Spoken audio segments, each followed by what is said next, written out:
Since the 1980s, the DT770 PRO have been probably one of the most popular and trusted studio headphones. I've been using them for the past 8 years, and today we finally have the first major update. This is going to be the first look ever at the DT770 PRO X, and I can already see from the box there's 1 or 2 features that professionals have been asking for literally decades, but we're going to unbox them, test the sound, the comfort, try them out with a bunch of different devices and compare to the old ones. Let's get this box open here. But as a side note, I've also used and own most of the common studio headphones. So if you have any particular questions about these, how they sound compared to something else, just leave a comment and I can give you some truly personal feedback. So right out of the box, I can actually see they've already got this big difference here in the headband. We'll get into that in just a second. But if I remove them, you can already see something that's sort of giving it away. There's no attached cable, but we're going to get into that in just a minute. Earpads look really fresh. Let's look at the cups. So there's clearly been some stylistic changes. The most noticeable thing already is that the headband feels significantly higher quality. The sort of pleather that's used on it and the squishiness, this gap, this is for your sagittal suture, or some people have this ridge on the top of their head. I think it's to do with how your bones form when you're young. For a lot of people, if a headphone doesn't have this cutout, they get really uncomfortable. Let's take a look at them side by side with the old ones. So I've got them just here. Shape and size is the same. You can also see the plastics had a real refresh along with the logos. They've definitely stayed true to the design. And I like it when companies do this because I hate when they just throw out everything good about a previous model. Like, it looks like they are just trying to refine things, pull things in a little bit. And of course, we'll take a close-up look here. This is where the new detachable cable is going to go in, and that's really the biggest update here. We finally get that detachable cable. Just here we have the instructions. Yeah, it's just connecting the cable, changing the earpads. This will be where the cables are. So we got this, just a carry bag. I've got to admit, I've never used the carry bag for my old ones. And now we finally get to this removable cable, which is obviously, the thing people have been asking for years on the original one. The idea here is, while it's provided with this cable, there are many different types of cables you can get. Depending on your needs, you could get a short coiled one, a really long one to run to a control room. But let's connect this. It should be pretty simple. It's just a 3-pin XLR. It's always tricky getting this done on camera, but just no trouble at all. I shouldn't do this, don't do this, but I need to test the strength here, so I'm going to really sort of hit it and pull it. It's absolutely fine. It's not going anywhere. That was something I was worried about, was now that it's detachable, is it still just as strong? Because of course it's all well and good having a detachable cable, but you only want it to detach when you press this little button here. So again, don't be as firm as I'm being here. I've just got to kind of put them through their paces. Nah, that's not going anywhere. That's really, really good. They've got a new updated pad on the inside, so you can see it's got the grooves cut into it, whereas the old one is simply flat. I have a feeling that this new one is going to be a bit hardier and easier to clean, to remove it or like gently vacuum it or brush it. First thing when it comes to checking them is just going to be the comfort. So what they do have are these little notches here, so you can move the pads until they're just at the right, or the cups until they're just in the right place. But what I've always liked about these headphones is that the pad covers my entire ear, so none of this is squashing into my ear. But right away I've noticed this pad on the inside does gently rest against the outside edge of my ear, which isn't a problem for me, but if you're really sensitive, that's cool. No, they fit great. I'm just going to start with a regular audio interface. It's like an SSL2 Plus, but I've got loads of different devices to test these on. First thing is just the volume. So if I just load up some songs, they sound like 770s.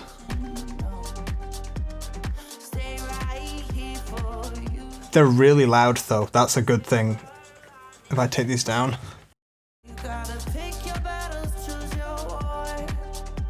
So set to the same volume, the new ones, the 770 PRO X, are much louder. So when you have the interface set to the same level, these ones are going to sound louder. And this is an issue some people have had with the 770 on some devices. They're just not loud enough. I have the SSL set to maybe a quarter gain, and they're already as loud as I'd ever want them. They're right beside my head here, right? If I turn them all the way up, that's ridiculously loud, so I don't want to play too much more of that. I'll probably get a copyright strike, but this is always a good one for the vocals, just as for the sake of a reference track for anyone who's listening.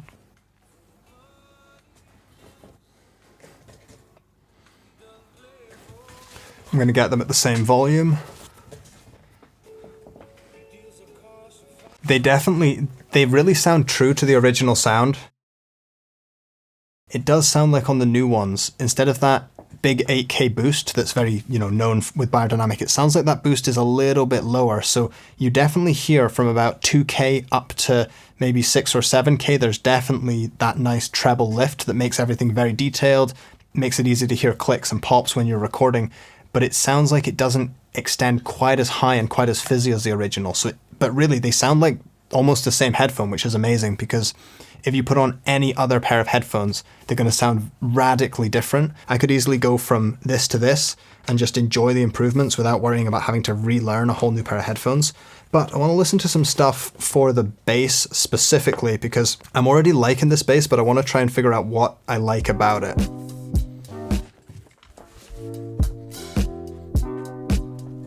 It's definitely a nicer bass tone.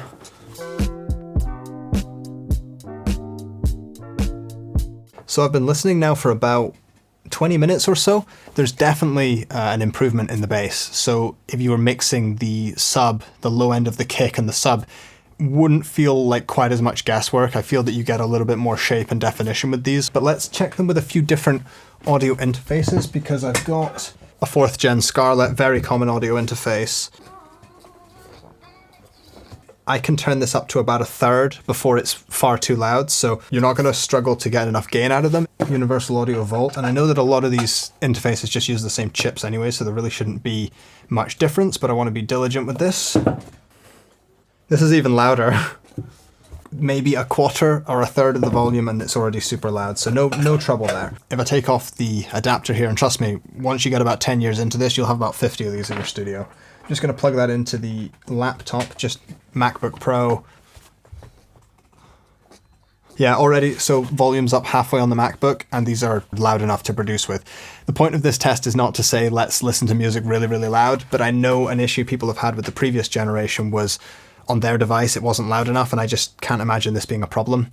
Obviously, it's going to sound better if you have an even better headphone amp, like, I've got this mastering interface here, this converter, but even on these budget or more affordable audio interfaces or straight out of a computer, they still have a really good stereo image. So as for the sound profile itself, I know I alluded that I prefer the low end sound, but they really do sound like the same headphones, just a little bit better. They're not like radically different. Everybody sort of knows the sound of these headphones. They're great for recording, tracking, whether you're recording vocals, guitar, you hear all the little squeaks, pops, imperfections in the voice. You can hear noise really easily, and it means that you can address all those problems. So they're the sort of headphones where nothing's really going to get past you if you wear a nice detailed pair of headphones like this. But I actually think with the low end sound and shape, they could be very useful for production and certainly the early stages of mixing. I did have one last idea for the sound test. Because the cable is now removable, you can really use any cable you want. So whether you have an adapter or one of the other cables from Beyer, it just occurred to me that I had their Lightning one for iPhone. So now you can listen to pretty much any device plugged in. So I'm just gonna see how loud they get on iPhone. I don't think it sounds as good as the interfaces, but you can see here, if I turn it up, they can get super loud, like louder than you'd ever need them to be. I completely take it as a given that with Beyerdynamic it's going to be a very high quality product. They're handmade in Germany. I think at this point I've used all of their Pro line headphones. None of them have ever broken on me. I've really put some of them through hell. These are certainly an investment headphone. You're not buying these expecting to throw them out in 5 years or anything like that. So overall, this is a really good update. Like I said, it's refreshing when companies just take what's working and run with it, and then just improve the things that we've all been asking for ages. The fact that you now get that detachable cable, that's been, I know for sure, the reason hundreds or thousands of people haven't bought the original is they've said, I would buy that if it just had a detachable cable. But then the addition of the sagittal, is it a sagittal suture hole there? That's going to make it so much more comfortable, because I've even got friends that say they can't wear like the other Pro line headphones I've got because that bump on their head, it's like a hot spot. So that's awesome, knowing that's going to work for them. For the price, I'll put it on the screen because it varies in all regions, or maybe I'll just put it in the description. I definitely think, at least in the UK, the price of these as an investment piece for your studio makes absolute sense. They're not the sort of thing you buy, and like I said, you're going to have to throw them out in a few years. It's one of the few studio products that has sort of stood the test of time and still presents itself as good value for money. There's lots of cheap products, but cheap doesn't necessarily mean you're getting good value or a good deal. This is right at that sweet spot of price where you're definitely making an investment, but you're getting something that is going to last, and the results of having it is going to pay off for many years to come. So anyway, that's it for this first look. Let me know if you've got any questions. I hope you have a lovely week, and I'll see you in the next video. Bye for now.